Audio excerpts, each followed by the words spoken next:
Ensuite vient le vrai choc. Parmi ces juifs apparaît soudainement un homme qui se promène et parle comme s'il était Dieu.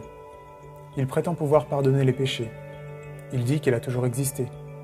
Il dit qu'il va revenir juger le monde à la fin des temps. Maintenant, mettons ça au clair. Parmi les panthéistes comme les hindous, n'importe qui pourrait dire qu'il fait partie de Dieu, ou qu'il fait un avec Dieu. Il n'y aurait rien de très étrange à ça. Mais cet homme, étant juif, ne pouvait pas parler de ce type de Dieu. Dieu, dans leur langage, signifie l'être en dehors du monde, qui a créé le monde, et qui est infiniment différent de tout le reste.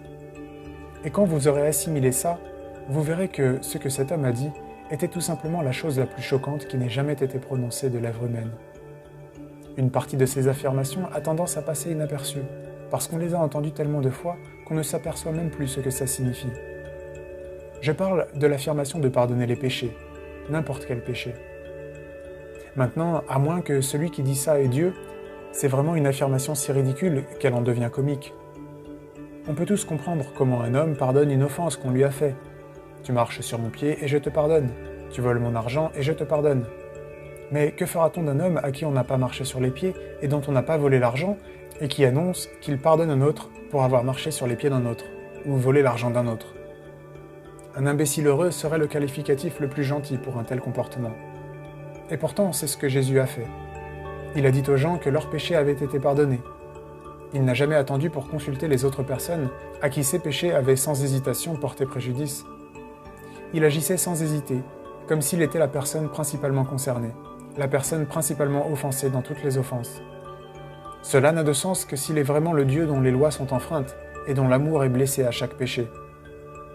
Dans la bouche de quiconque n'est pas Dieu, ces mots impliqueraient ce que je ne peux que considérer comme une stupidité et une vanité inégalées par aucun personnage de l'histoire.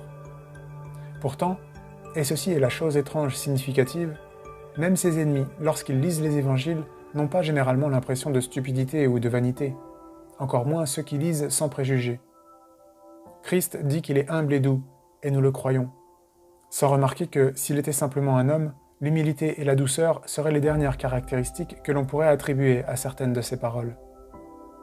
J'essaie ici d'empêcher quiconque de dire la chose très insensée que les gens disent souvent de lui. Je suis prêt à accepter Jésus comme un grand enseignant moral, mais je n'accepte pas sa déclaration d'être Dieu. C'est la seule chose qu'on ne doit pas dire. Un homme qui n'était qu'un homme et qui dirait le genre de choses que Jésus a dit ne serait pas un grand enseignant moral. Il serait soit un fou, au niveau d'un homme dont on dit qu'il a perdu la raison, ou bien il serait le diable de l'enfer. Vous devez faire votre choix. Soit cet homme était et est le Fils de Dieu, ou alors un fou, ou pire encore. Vous pouvez le prendre pour un fou, vous pouvez lui cracher dessus et le tuer comme s'il était un démon, ou vous pouvez tomber à ses pieds et l'appeler Seigneur et Dieu. Mais ne nous abaissons pas à des non-sens condescendants sur le fait qu'il soit un grand enseignant humain. Il ne nous a pas laissé cette possibilité. Il n'en avait pas l'intention.